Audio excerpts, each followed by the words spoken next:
With old technology getting a brand new breath of life and the price of new technology being very expensive, and even alternatives that are trendy but a little bit cheaper, there's something that comes to mind.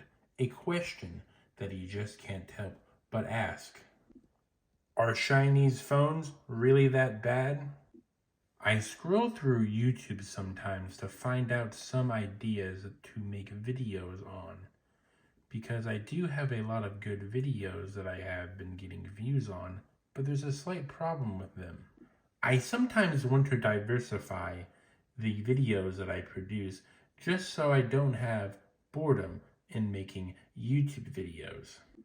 So I come up with ideas like a Temu or a Temu phone.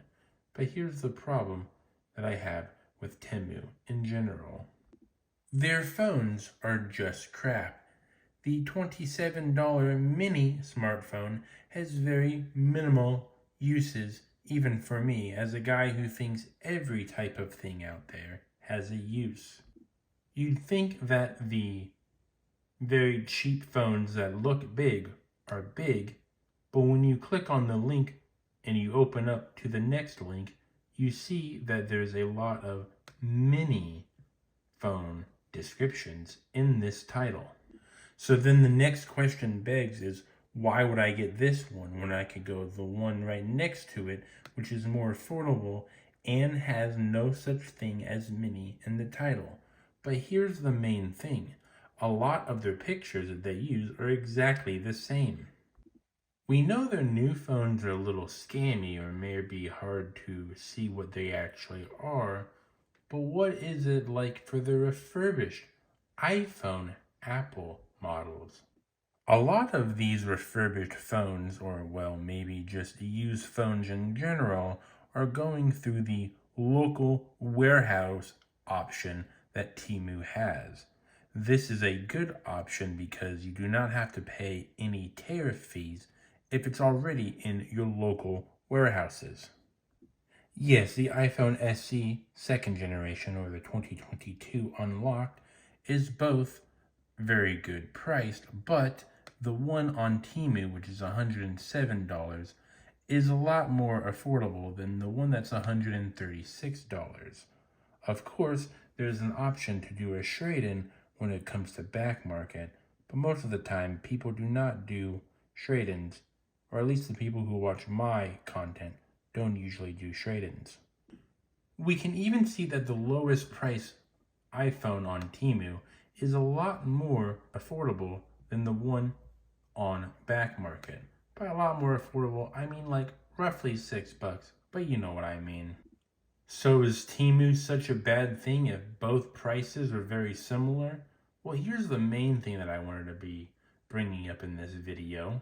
A lot of people like thin phones, and this is technically not a thin phone in modern day specs, but this is the thinnest phone that I currently have. Is getting a brand new thin phone going to be worth the money, or should I just buy a Chinese edition phone and maybe have to deal with subpar parts, but I do have a thin phone? Another thing I want to mention about thin phones before I drop my conspiracy theory video that I have been working on is a lot of thin phones are faked. This is not as thin as the main body. The cameras do protrude, but there is a big problem when it comes to Apple. On Apple's advertisements, they only came to about here when they measured the thickness. They really didn't measure from the camera to the back of the phone. They only measured the thinnest parts to show that it is a thin phone. But the camera, which is powerful and good, is extruding, or protruding is I think the correct word, whatever it is, a lot further than the actual measured amounts were given to us. The Infinity Hot 65G Plus is very similar to the Samsung S25 Edge protruding wise, but typically a lot of these thin phones aren't really as thin as they are made out to be.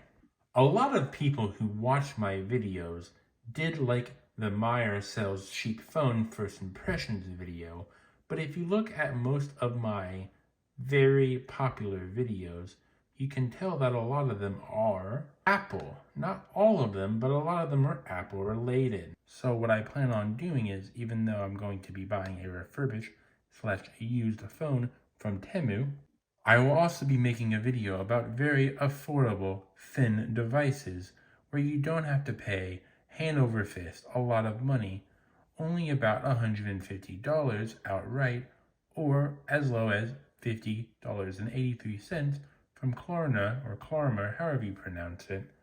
But you know me, I'm going to do the $150. Regardless of the future videos that come out, the main thing I want you guys to focus on is what do you really need in a phone whenever you go and decide to purchase a new one or a refurbished one from a website like Temu, AliExpress, and whatnot. That was the term whatnot, not the actual live streaming whatnot. Ah man, it's hard to actually come up with the words nowadays because everything has to be a brand name.